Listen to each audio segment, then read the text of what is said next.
लेक्चरच्या सुरुवातीपासून आपण कॅरेक्टरिस्टिक्स किंवा physical characteristics of metal non metal बघलो, त्यानंतर chemical properties of metal non metal बघलो आणि त्यानंतर कालच्या व्हिडिओमध्ये कालच्या लेक्चरमध्ये आपण आयोनिक कंपाऊंड्स काय असतात त्यासोबतच त्यांचे आपण फिजिकल प्रॉपर्टीज सुद्धा बघितलेले आहेत. आता या चॅप्टरचा दुसरा भाग, हा जो 8वा टॉपिक आहे, या टॉपिकचा दुसरा भाग म्हणजे मेटलर्जी, जो या टॉपिकचंच नाव आहे. आपल्याला तो पॉईंट सुरू करायचा आहे.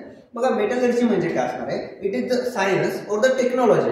Metallurgy is the science and technology regarding the extraction of metal. म्हणजे मेटलर्जी मध्ये काय केलं जातं? मेटलला एक्स्ट्रॅक्ट केलं जातं from their ores and their purification for the use of metallurgy. Okay, म्हणजे आपल्याला अगोदर माहित पाहिजे की what is the metallurgy. Simply भाषेत लक्षात ठेवायचं म्हटलं तर मेटलर्जी म्हणजे extraction of metal from their ores and purification of metals, that is called as the metallurgy. Okay, put करूयात आपण दरवेळेस सारखंच.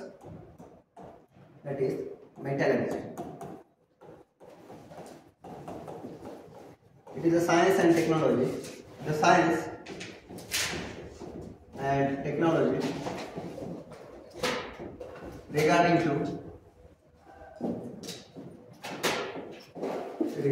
to extraction of, खूप महत्वाचं वर्ड आहे हा, एक्स्ट्रॅक्शन, मिळवणे. एक्स्ट्रॅक्शन म्हणजे मिळवणे. Extraction of metal from their ore. मी पहिल्याच लेक्चर मध्ये सांगितलं होतं ओर म्हणजे काय. सिंपली ओर काय असतं? From their or. ओर म्हणजे ज्यामध्ये मेटल तर प्रेझेंट आहे, त्यासोबत त्याच्या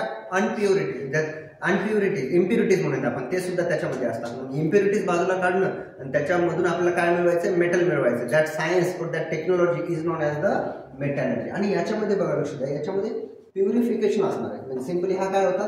त्याच्यामध्ये प्युरिफिकेशन केलं जातं. कोणाचं? मेटलचं. Purification of metal. त्यात म्हणजे आपल्याला जर आधुनिक डेफिनेशन म्हणायचं असेल तर आपण असं म्हणू शकतो की extraction and the purification of metals from their ore called as the, simply that is the metallurgy. महत्वाचा पॉईंट आहे. त्याच्यामध्ये आपल्याला बरेच स्टेप्स बघायचे आहेत. मेटलर्जी कशा पद्धतीने वर्क करणार आहे आणि काय नाही. ठीक आहे. Occurrence of metal. आता मेटल कुठं आढळतो हा एक महत्वाचा पॉईंट आहे. ऑकरन्स म्हणजे आढळणे. काय? मेटल म्हणजे धातू. ठीक आहे. तर most of the metals being reactive. आता जास्तीत जास्त जे मेटल असतात ना, मी ऑलरेडी सांगितलं, हे काय मेटल्स असतात ते काय असतात? They are reactive. म्हणजे त्यांच्या रिॲक्शन होत असतात in a nature. Most of the metals are reactive. Do not occur in a nature in a free state. आता हे जर रिॲक्टिव्ह असले तर नेचरमध्ये फ्री स्टेटमध्ये आढळणार आहे का? जर आपण रस्त्याला चाललो आणि आपल्याला प्युअर या ठिकाणी काय भेटलेलं आहे? आयर्न भेटलेलं आहे, रॉक भेटणार आहे का? नाही. तुझी तर इम्प्युरिटी असणार आहे. म्हणून मेटल हे रिॲक्टिव्ह असतात आणि ते आपल्याला फ्री स्टेटमध्ये आढळणार आहेत का? नाही. Okay, they do not occur in a nature in a free state but they are found in a combine state. ते कशामध्ये आढळणार आहे? कंबाईन स्टेटमध्ये आढळणार आहेत. आता ते कंबाईन स्टेट कशामध्ये असेल? It may be salt, oxides, carbonate, sulphides, nitrate. Okay, म्हणजे ऑकरन्स ऑफ मेटल मध्ये आपल्याला काय काय पॉईंट लिहायचे तर आपण सुरुवात करूया. Occurrence of metals.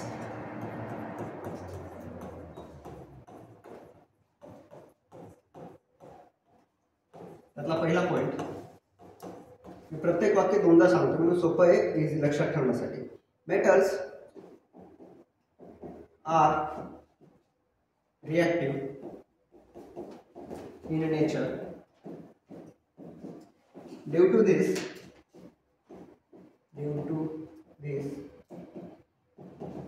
they do not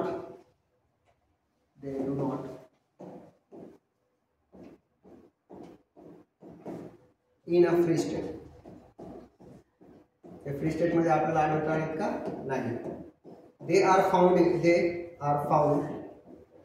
in combined state.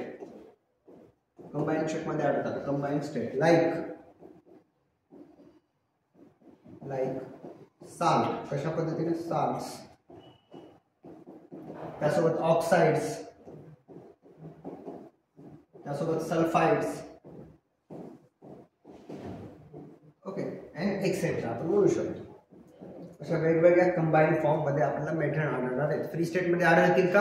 नाही. त्याचं कारण असं आहे की दे आर व्हेरी रिॲक्टिव्ह. ते रिॲक्टिव्ह असल्यामुळे ते आढळणार नाही. ते कंबाईन फॉर्म मध्ये आढळणार आहे. ठीक आहे. ऑकरन्स म्हणजे कुठे भेटणार आहे. ठीक आहे. ओके, पुढे बघा. However, the most of the unreactive metals that are not affected by air, water and other natural factors like the silver, आता जर आपण Ag म्हणूयात ना, Ag म्हणजे सिल्वर, त्यासोबत Au म्हणजे गोल्ड, आणि त्यासोबत platinum, they are generally occur in a free state because simply they do not react with the कोणासोबत रिॲक्ट करणार आहेत, दे do not react with the air. ठीक आहे, म्हणून आपला जो नेक्स्ट पॉईंट या ठिकाणी पुट करायचा आहे तो म्हणजे तिसरा, दॅट कोणता पॉईंट असणार आहे, दॅट सम मेटल्स लाईक कोणकोणते आहेत, गोल्ड, त्यानंतर सिल्वर अँड सांगा बरं कोणता आहे, प्लॅटिनियम, दे ऑकर इन कोणत्या स्टेटमध्ये, occur in free state. Okay, free state हा पॉईंट आपल्याला इथे काय करायचं आहे, लक्षात ठेवायचा आहे.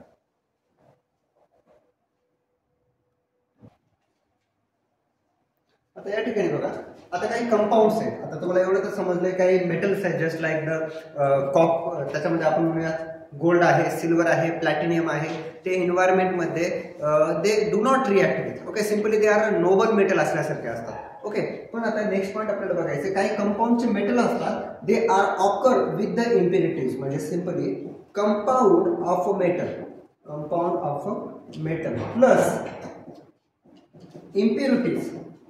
Plus impurities is equal to minerals. Minerals काय, minerals are the nothing but compounds of the metals with the impurities called as the minerals. ठीक आहे, हा पॉइंट आपण नोट करूया तिथं. The compounds of metals with impurities म्हणजे impure substances with the impurities called as काय म्हणतात ना, they are called as the minerals. तुम्हाला जर कोणी विचारलं what are the minerals are the nothing but the metals, compounds of metal with the impurities called as the minerals. Okay, त्यानंतरचा पुढचा point आहे मेटलर्जी मध्ये चाललंय बघा. the minerals from which metal can be separated, बघा, the minerals from which the metal can be separated economically are called as the ores. minerals from which metal can be separated economically, आर्थिकदृष्ट्या त्याला काय म्हणायचं, overs म्हणायचं. म्हणजे मिनरल्सचा वापर करून त्याच्यामधून मेटल्स बाहेर काढले जातात पैशासाठी, तर त्याला काय म्हणलं जातं, ओव्हर्स. म्हणजे simply minerals are ore and ores are the same concept, ती एकच असणार आहे. फक्त या ठिकाणी इकॉनॉमिकली आर्थिकदृष्ट्या बघितलं तर आपण त्याला ओव्हर्स म्हणतो. Overs content many type. आता हे महत्वाचं आहे, तुम्हाला लक्ष द्यावं लागेल इथे, नेमकं ओव्हर काय असतात. ठीक आहे, ORES हा शब्द मी इथे लिहितो इथं. Overs they contain many types of impurities, त्यांच्यामध्ये डिफरंट टाइप्स ऑफ इम्प्युरिटीज असतात. मग कशा पद्धतीचे, जसे की त्यांच्यामध्ये माती असेल, सॉइल असणार आहे, सँड असेल, वाळू असेल, रॉकी सबस्टन्सेस असणार आहेत with their metal compounds, and this impurities are called as त्याला काय म्हणतात तुम्ही, व्हॉट दे आर प्रोनाउन्सिएशन काय आहे, गँग. दॅट इज अ गँग्यू. मी त्याला गँग्यू म्हणतोय, मी त्याला काय म्हणतोय बघा, दॅट इज द गँग और द गँग्यू. गंगू म्हणायचं नाही फक्त. ओके, तर मी पुढे आपल्याला जो पॉईंट बघायचा, मी त्यासाठी डिफरंट हेडिंग टाकतो, ओव्हर्स म्हणजे काय. ठीक आहे, महत्वाचा पॉईंट आहे बरं हा. काय आहे तो, ओव्हर्स, ORES. आपण याला सेपरेटली नोट करूया. Ores are the minerals with impurities called ores. Okay, दुसरा पॉइंट या ओव्हर मध्ये मेटल असते का, ऑलरेडी असणार आहे. ओव्हर मध्ये पण काय असणार आहे, मेटल असणार आहे. दुसरा जो पॉइंट बघायचा आहे, impurities present in ores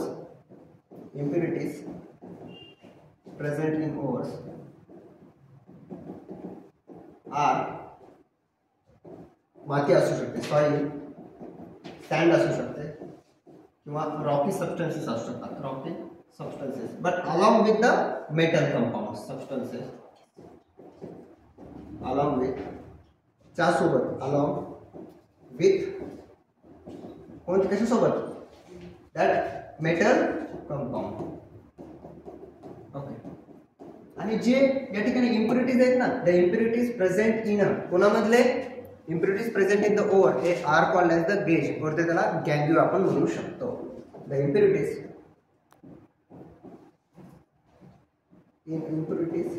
present in ores are called as, हे पेपर लावू शकता ना, ores are called as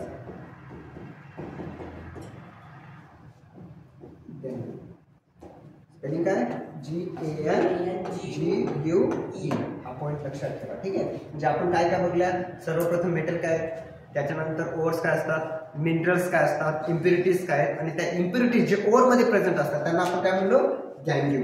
okay, म्हणजे gangue are the nothing but the impurities present in the ore. Okay, मग आता आपल्याला सांगा, आपल्याला मेटल काढायचंय ना, आपल्याला काय करायचं आहे, त्या मिनरल्स पासून किंवा ओव्हर पासून मेटल काढायचे. म्हणजे मेटल काढायचंय त्या म्हणजेच कोणाला काढून टाकायचं, आपल्याला गॅंग्यूला काढून टाकायचे. सेपरेट कोणाला करायचंय, गॅंग्यूला करायचं. That is a metals can be extracted from their ores. Okay, आता जे मेटल आहे त्याला एक्स्ट्रॅक्ट करायचं आहे from their ores by the means of various method of the separation, and the process of extraction of metal in a pure state from the ore is called as the metallurgy. अजून एक काय दिलं आहे, the process of extraction of metal in a pure state from their ore is called as the metallurgy. That is the part of the metallurgy. त्याला काय म्हणतात, simply part of the metallurgy. म्हणजे मी इथे नोट करेल, the extraction of pure metal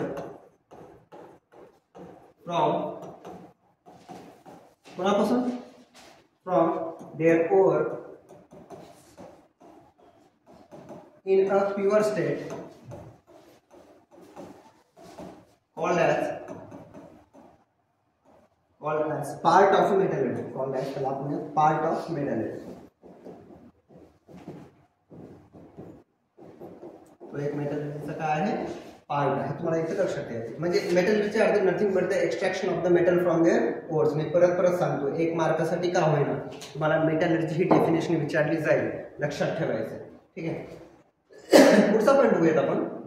ores are taken out from the mines. Mine म्हणजे काय, MINE. Mines म्हणजे खाणी. खाणी असतात ना, खाणकाम.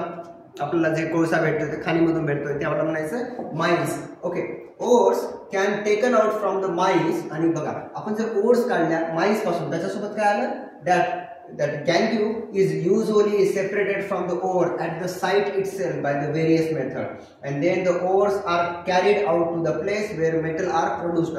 Their metals are extracted in the pure form, and the metals are further purified by the different method, that is the purification.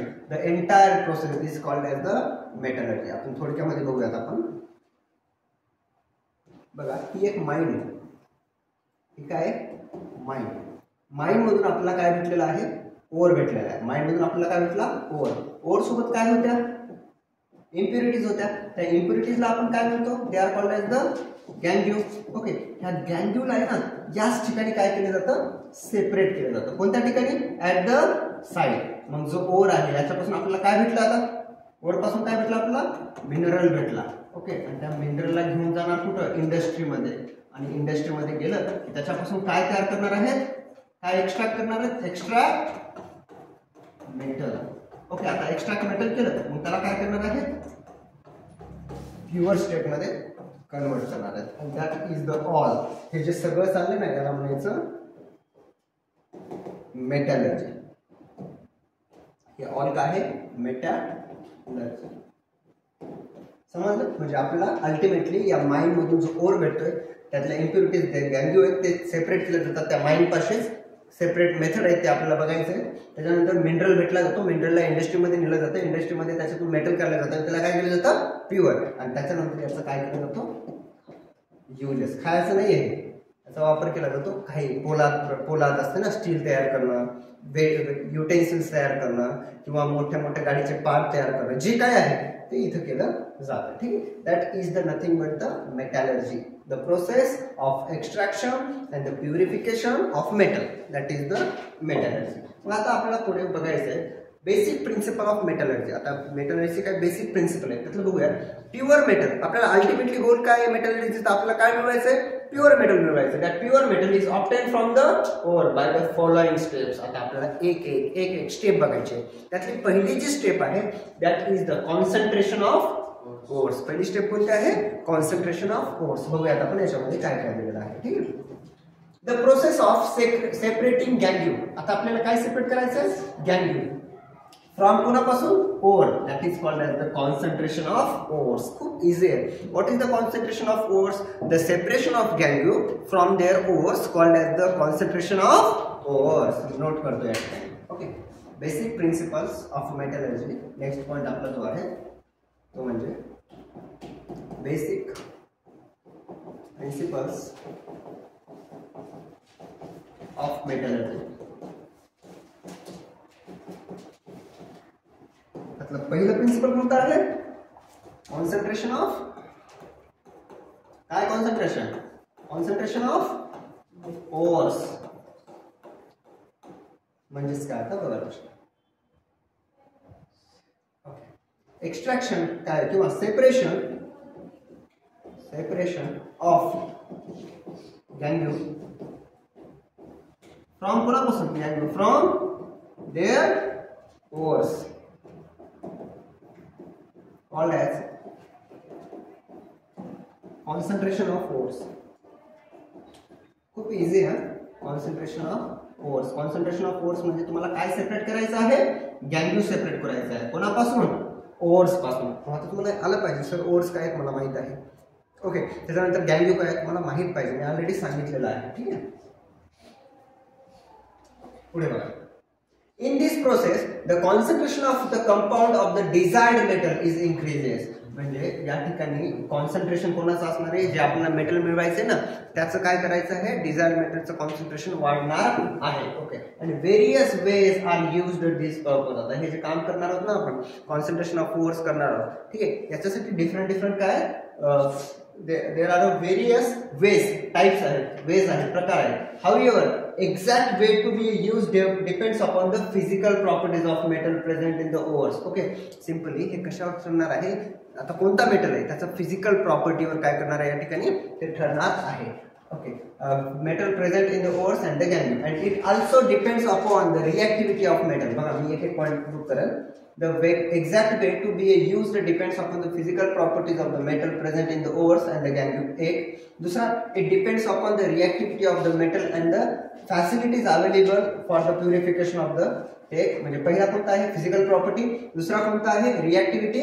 आणि बघूया and various factors that could be responsible for the environment pollution are also considered. And some methods for the concentration of ores are the follows. Okay, म्हणजे concentration of force मध्ये आपल्याला दोन गोष्टी या ठिकाणी लक्षात ठेवायच्या आहेत. त्याची पहिली गोष्ट म्हणजे की त्यांचं फिजिकल प्रॉपर्टीज काय? कोणाचं? फिजिकल प्रॉपर्टीज ऑफ दोघांचं पण, physical properties of metal and the gangue एक, आणि दुसरं म्हणजे रिएक्टिव्हिटी ऑफ द, कशाची रिएक्टिव्हिटी? मेटल. त्या दोन गोष्टी आपल्याला काय करायच्या इथं कन्सिडर करायच्या. त्यासोबत तिसरी पण गोष्ट असणार आहे that is the environmental pollution. Okay, तिसरी पण मी इथं पुट करतोय, आपल्याला माहित होऊन जाईल थोडा आहे that is the environmental pollution. Environmental pollution या कन्सिडर करायचे असतात. Environmental pollution. ओके, हे काय चाललंय नेमकं? That is the concentration of the ores. आणि तुम्हाला सांगा हे कॉन्सन्ट्रेशन ऑफ ओर्स कोणत्या ठिकाणी होते? At the site of the mind. ज्या ठिकाणी खाण आहे त्याच ठिकाणी याचं काम केलं जातं. आणि याच्यामुळे काय होते? पुट करूया ते वाक्य. Due to the concentration of ores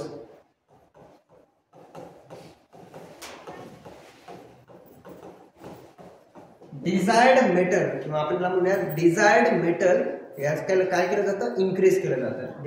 due to the concentration of ores desired metals are increases. Okay, done. हा पॉईंट तुम्हाला इथे लक्षात ठेवायचा आहे. आता त्यातल्या पुढे काही पायऱ्या आहेत, स्टेप्स आहेत, एक एक आपण बघूया. त्यातलं पहिलं जे आहे ते म्हणजे separation by using the gravitation. Okay, बघा आपण काय करतो आता नेमकं कॉन्सन्ट्रेशन ऑफ ओर्स करतो. जे खाणीच्या ठिकाणी, ज्या ठिकाणी माइन आहे त्या ठिकाणीच हे केलं जातं. त्यातलं जे पहिलं आहे त्याला म्हणायचं आपण that is separation based on the gravitation. Gravitation गुरुत्वाकर्षणाचा वापर करून सेपरेशन केलं जातं. कशा पद्धतीने आपण बघूया. The heavy particles of ores can be easily separated from the light particles by the gravitational method. Gravitational method मध्ये काय करू शकतो आपण? जे हेवी पार्टिकल आहेत ते लाईट पार्टिकल पासून काय करू शकतो आपण? वेगळे करू शकतो. The process carry out this separation as follows. त्यातली पहिली जी प्रोसेस आहे त्याला म्हणूयात आपण व्हील फ्ले टेबल मेथड. मी सांगेल ही मेथड काय. त्याच्या अगोदर आपण पुट करूया त्यातलं ए नंबरचा point, separation based upon a gravitation. A number, separation based upon कशावर, ग्रॅव्हिटेशन. त्याला आपण मराठीमध्ये काय म्हणतो, ग्रॅव्हिटेशनला गुरुत्वाकर्षण. ठीक आहे. In this process separation of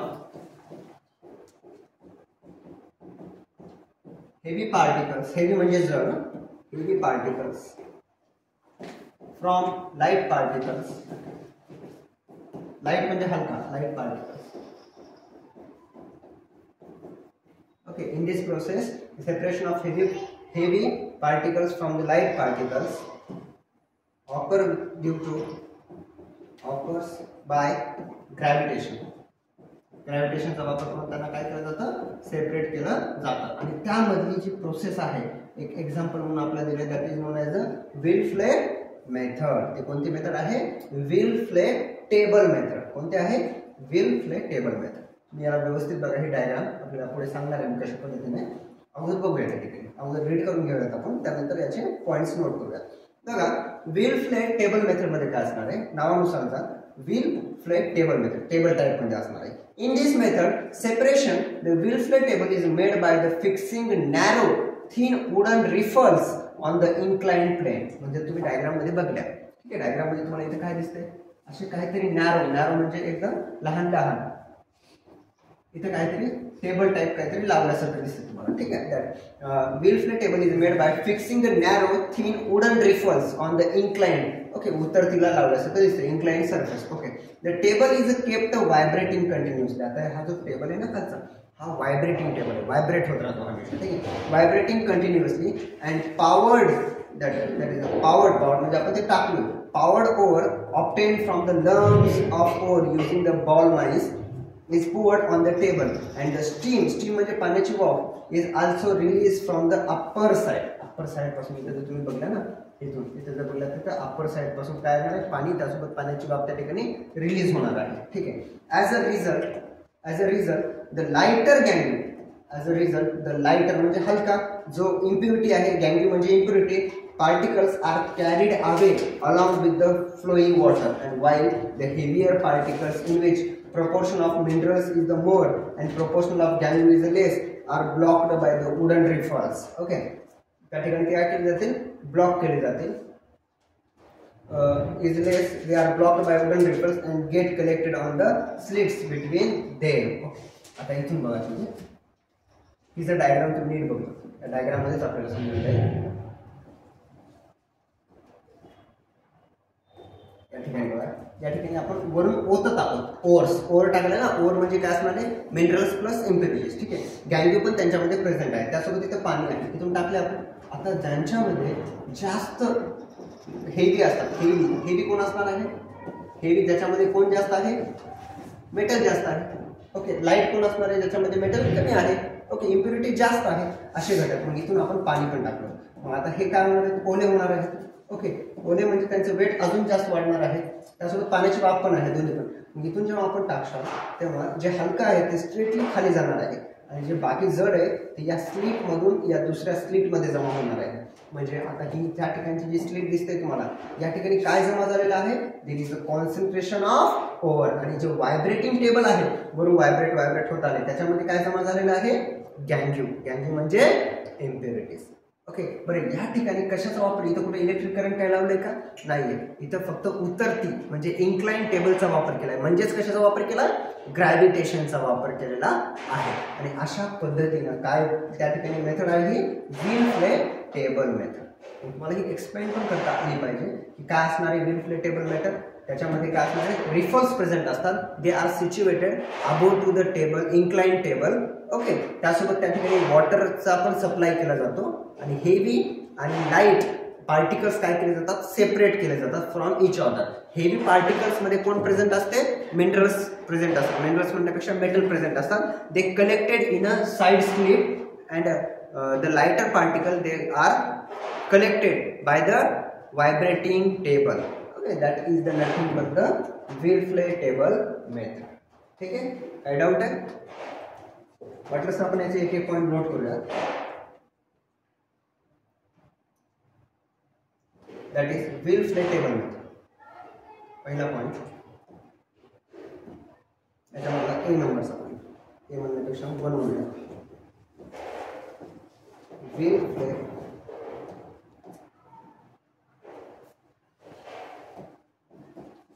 table method. Diagram महत्वाचे आहे, आपल्या मनाला नोट करूया तिथं काय काय पॉईंट येऊ शकतो. त्यातला पहिला point, will flat table method consist of काय काय आहे याच्यामध्ये? consist of inclined vibrating table. बरोबर आहे ना? याच्यामध्ये inclined vibrating table प्रेझेंट असतो का? असतो. त्याच्यानंतर दुसरा point, it consist of narrow wooden, wooden म्हणजे लाकडाचे, वुडन काय प्रेझेंट आहे? रिफल्स ना, wooden riffles are present at the top of, कोणाच्या टॉपला? Vibrating table. Vibrating table.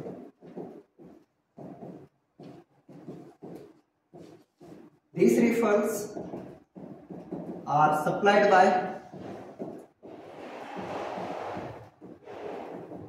water and steam. Water and steam. बघा, तुम्हाला जसं तसं पुस्तकामधलं लिहावं असं कुठं सांगितलेलं नाहीये. बघा, मी जे काही लिहितोय ते माझ्या मनाने लिहितो. आपण रीड केलं, त्याला कन्वर्ट केलं तर आपल्या भाषेमध्ये आम्ही नोट करतो. पेपरमध्ये असं लिहायचंय, जसं तसं छापायचं नाही आहे. ठीक आहे. आता चौथा जो पॉईंट असणार आहे या ठिकाणी, आता आपण जे ओव्हर्स आहे ते पोर्ड केल्या कोणामध्ये? रिफर्समध्ये. Okay, ores are poured. Poured म्हणजे टाकणे त्याच्यामध्ये. Poured powder, that is spelling काय? PO powder. हो, पावडर. ओके, हां, पावडर ओव्हर्स आर पोर्ड कोणामध्ये? In a riffles. बरोबर आहे. रिफर्स मध्ये आपण बोलून टाकलं, ते डायग्राम पुढे घेणार आहे. त्याच्यानंतर water supply are started. Water supply started. Okay, आता जे आपण पावडर्ड ओव्हर टाकले ना ते काय होणार आहे? ओलं होणार आहे. मग त्याच्यामध्ये हेवी आणि दुसरा कोणता असणार आहे? लाईट. ओके, ते हेवी आणि लाईट काय होणार आहे? तिथे सेपरेट होण्यास सुरुवात होणार आहे. Started. 6 point, heavy and light particles of कोणाचे? Ores are started to separate. Okay, आता मला सांगा, जे हेवी पार्टिकल आहे, हेवी पार्टिकल्स कन्सिस्ट ऑफ काय? त्याच्यामध्ये हाय अमाउंट की low amount? Consist of high amount of metal and low amount of gangue. Consist of high amount of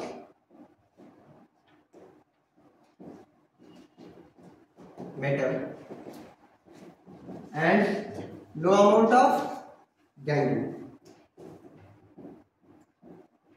collected in near slit. जवळच्या कशामध्ये? स्लिट मध्ये हे काय होणार आहे? कलेक्ट होणार आहे. आणि 8वा point, lighter particles are going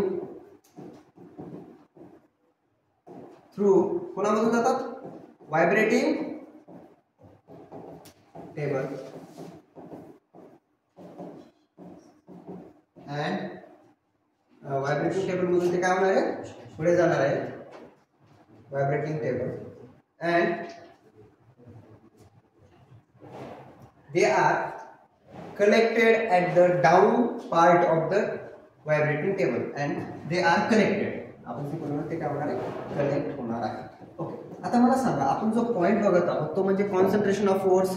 त्याच्यामध्ये आपण सेपरेशन करायला कोणाचं? मेटलचं. कोणापासून? या गॅंग्यू पासून. झालं का सेपरेशन? झालं. अशा पद्धतीने त्या ठिकाणी विल फ्ले टेबल मेथड या ठिकाणी रोल प्ले करणार आहे. मी जेवढे पॉईंट लिहिलं ते पॉईंट लिहायचे किंवा तुमच्या मनाने जर पॉईंट तयार होत असेल ते पण पॉईंट तुम्ही या ठिकाणी करू शकता. तर यासाठी एकच गोष्ट लक्षात ठेवायची ती म्हणजे इमेज. इमेज खूप महत्त्वाची आहे. तुम्हाला ती इमेज लक्षात आली पाहिजे. म्हणजे इमेज बघितलं आणि इमेज ड्रॉ केली तरी तुम्हाला बाकीचे जे थेअरीचे पॉईंट्स आहेत ना ते तुम्हाला त्या ठिकाणी काय करता येतील, नोट करता येणार आहे. दॅट इज द कोणती मेथड आहे, will play table method.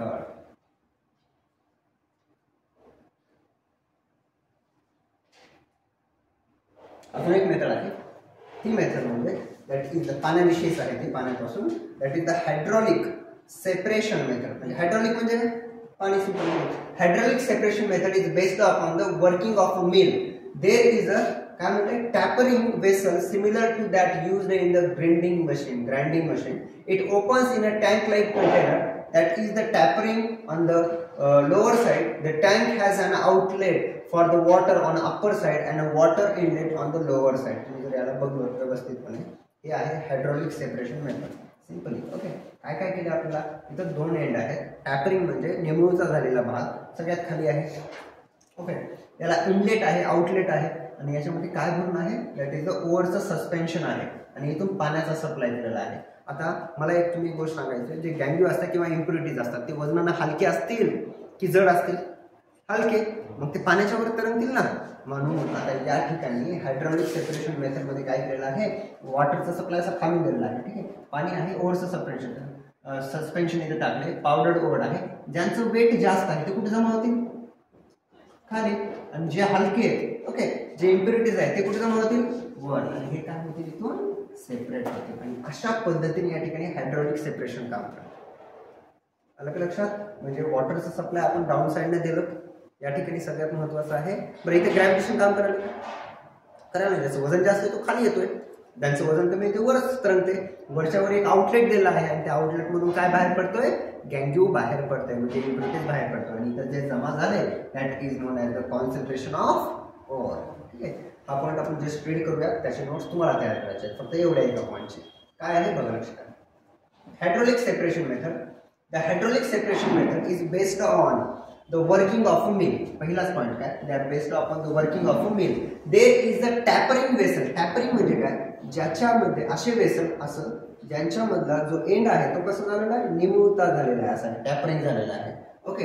Tapering vessel similar to use in the grinding mill. तुम्ही जर बघले आपण पिठाची गिरणी असते बघा, पिठाच्या गिरणीमध्ये असं असते बघा, वर खूप मोठं आणि खाली खाली टेपर झालेलं, टॅपरिंग झालेलं असते ना, सेम त्याच पद्धतीनं. That similar that used in a grinding mill and it opens in a tank like the container. That is the tapering of the lower side.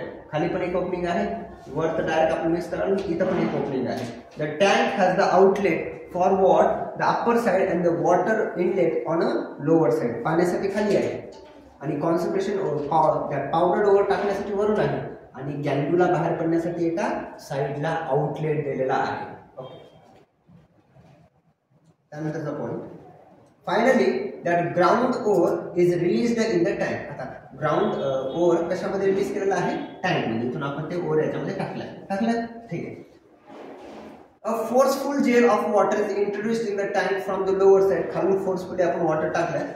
Gangue particles are lighter and therefore they flow out with the water jet from the outlet on the upper side of the tank and they get collected separately. At the same time, heavy particles ore are collected at the bottom. मी तुम्हाला सांगितलं heavy particle जड असतात म्हणून ते कुठे जमा होतात, at the bottom from the lower side of the tank. And in short जर तुम्हाला म्हटलं की हायड्रोलिक वेसल कसा काम करतो, in short this method is based on the law of gravitation. हा कशावर आहे, that based upon the law of gravitation where the particles of the same size are separated by their weight with the help of the water. Simply त्यांची size सारखी आहे, ज्यांचं weight सारखं आहे किंवा ज्यांचं वेट जास्त आहे त्यांना तळाला घेऊन जालं जातं बॉटमला, आणि ज्यांचं वेट हलकं आहे त्यांना बाहेर टाकलं जातं. आणि आपल्याला एवढी गोष्ट छान पद्धतीने माहीत आहे की जे इम्प्युरिटीज असतात ते कसे असतात, हलके असतात, आणि जे मेटल्स असतात ते कसे असतात, हेवी असतात. That is the process or separation of the hydraulic separation. मी ते एक पॉईंट आपण याच्याविषयी नोट करू, बाकीचे तुम्ही लिहू शकता. तो म्हणजे 2 नंबरचं, that is the hydraulic separation. Hydraulic separation. या ठिकाणी डायग्राम खूप महत्त्वाचे आहे. तुम्हाला पेपरमध्ये येईल 2 मार्कासाठी हायड्रॉलिक सेपरेशन. तर तुम्हाला एका साईडला डायग्राम काढायची आणि एका साईडला त्याचं एक्सप्लेनेशन किंवा वर खाली केलं तरी चालेल, पण शक्यतो डायग्राम अगोदर काढायचा. ठीक आहे, जेणेकरून काय करता येते मला व्यवस्थितपणे लिहिता येणार आहे. ठीक आहे, हे झालं कशा कॉन्सन्ट्रेशन ऑफ ओव्हर मधला कितवा पॉईंट झालेला आपला हायड्रॉलिक सेपरेशन.